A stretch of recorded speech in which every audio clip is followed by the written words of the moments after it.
Hello everyone, इस video में हम करेंगे डायरेक्टरेट ऑफ एजुकेशन द्वारा प्रोवाइड की गई वर्कशीट नंबर 52।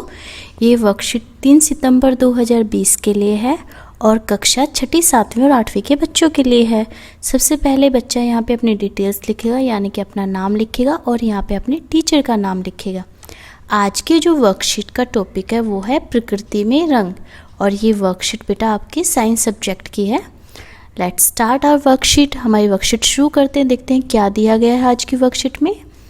रासायनिक रंगों के निर्माण और उपयोग से जीवन को खतरा पैदा होता है और साथ ही वे नदी, तालाबों आदि को भी प्रदूषित करते हैं।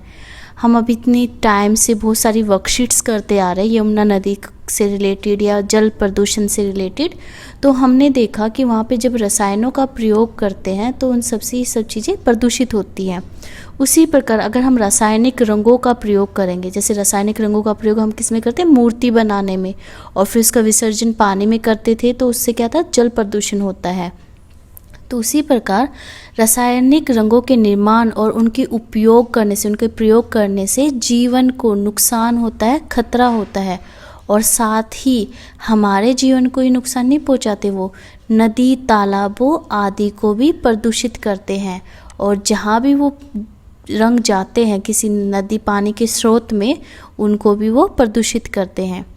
गुफाओं में बने प्रारंभिक चित्रों से यह स्पष्ट होता है कि आधुनिक युग तक पौधे के भागों व पृथ्वी के खनिजों से निकाले गए प्राकृतिक रंजकों का उपयोग मानव द्वारा कलाकृतियों, कपड़े रंगने, मूर्तियां रंगने, दीवारों पर चित्रकारी आदि के लिए किया जाता था। जब हम गुफाओं में देखते हैं, वहाँ पे हम चित्रों को देखते हैं तो वो उनमें भी कलर होते थे।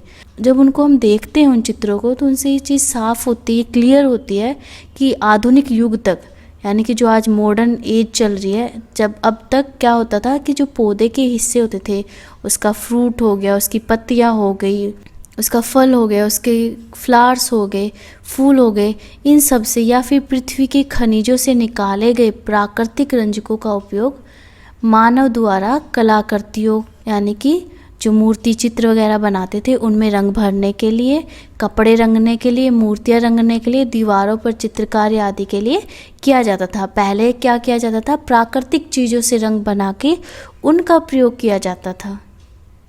परंतु आज क्या है, आधुनिक युग, अब हम क्या करते हैं, रासायनिक रंगों का ज़्यादा प्रयोग करते हैं, जिससे क्या हो गया है, हम सबके जीवन को भी खतरा हो गया है। प्रकृति से प्राप्त हर रंग अनोखा है। प्रकृति यानी कि नेचर हमें जो भी रंग देती है वो अनोखा है, अद्भुत होता है, बहुत अच्छा होता है। विशेष रूप से पौधों और मिट्टी से प्राप्त प्राकृतिक रंग पर्यावरण की दृष्टि से सुरक्षित है। विशेषकर वे रंग जो हमें पौधों से या मिट्टी से प्राप्त होते हैं, जो प्रकृति हमें देती है, वो पर्यावरण की दृष्टि से सबसे अच्छे होते, सबसे सुरक्षित होते हैं, वो किसी को कोई नुकसान नहीं पहुंचाते। जैसे रसोई घर के साधारण सामान से कोई भी घर पर प्राकृतिक रंग बना सकता है। हमारी जो रसोई घर है, हमारा जो किचन है, उसमें बहुत सारा ऐसा सामान है जिनसे कोई भी व्यक्ति घर पर ही प्राकृतिक रंगों को बना सकता है। जैसे यहाँ पे उदाहरण दिया है, हल्दी से पीला रंग बना सकते हैं, चुकंदर से गुलाबी या लाल रंग, या भूरे रंग के लिए हम बगीचे की मिट्टी या कॉफ़ी का प्रयोग कर सकते हैं, चाय की पत्ती का भी प्रयोग कर सकते हैं भूरे रंग के लिए। तो इस प्रकार हम प्राकृतिक रंगों को घर पर भी बना सकते हैं इसलिए, और प्राकृतिक रंग बहुत सुंदर और अद्भुत होते हैं।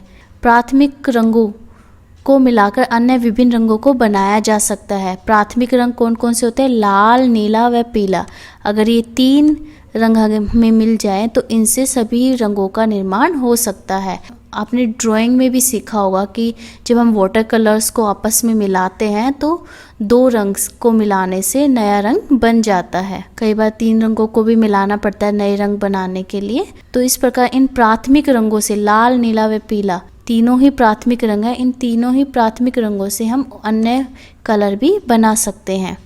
अब लाल रंग किस किस से बना सकते हैं वो लिखा हुआ है यहाँ पे, चुकंदर, गुलाब की पंखुड़ियाँ, स्ट्रॉबेरी आदि से। नीला रंग किस से बना सकते हैं, लाल पत्ता गोभी, देखो यहाँ पे दिखाई हुई है लाल पत्ता गोभी, जिसमें मैजेंटा युक्त नीला होता है, या नील आदि से, नील से भी हम बना सकते हैं, जो हम कपड़ों में डालते हैं, नील पाउडर वाला जो नील आता है बेटा, उसकी बात की जा रही है। पीला रंग किससे बना सकते हैं, हल्दी केसर, गेंदा, गेंदे का फूल होता है ना, चाय की पत्तियाँ, इन सब से भी हम येलो कलर बना सकते हैं। अब इधर देखते हैं कि यहाँ पे कुछ प्राकृतिक चीज़ें दी गई है और उनसे रंग बताए गए हैं। ये आपको आलू बुखारा नज़र आ रहा है, इससे डार्क रेड कलर जिसे महरून कलर कहते हैं वो बन सकता है।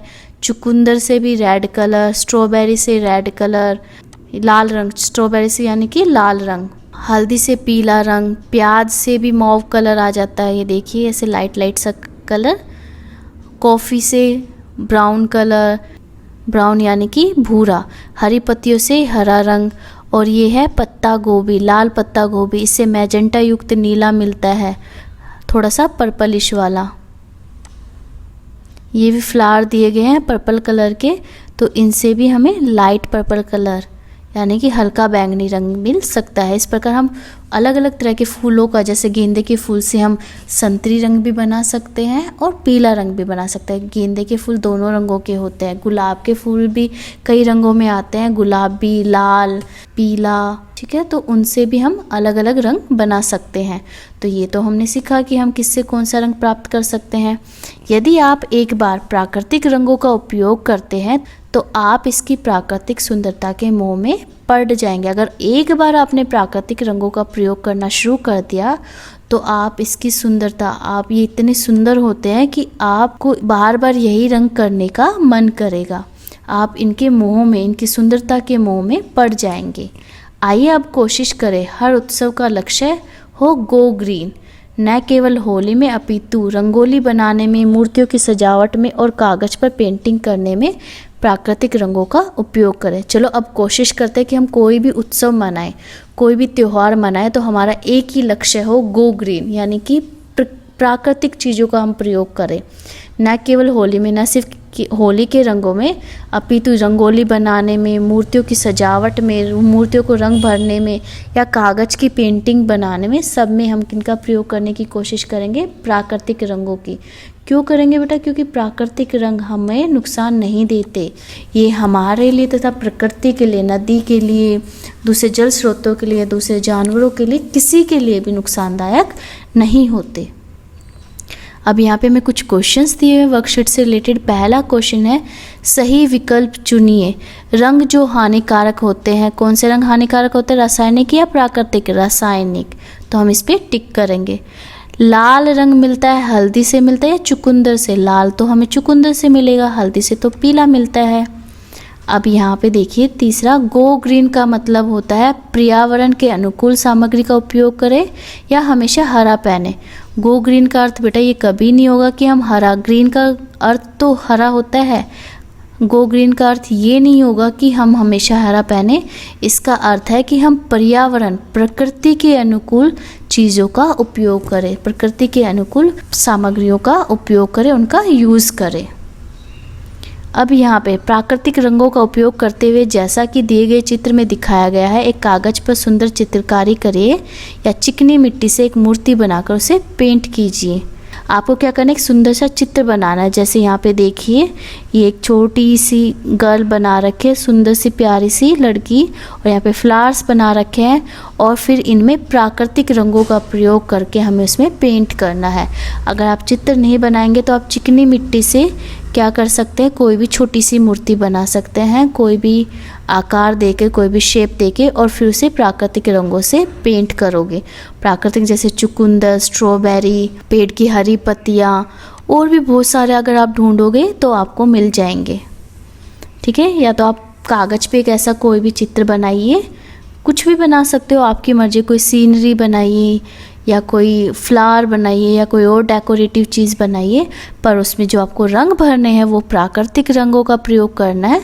बस मेन जो हमारा मोटिव है वो है प्राकृतिक रंगों का प्रयोग करना और रासायनिक रंगों को त्यागना।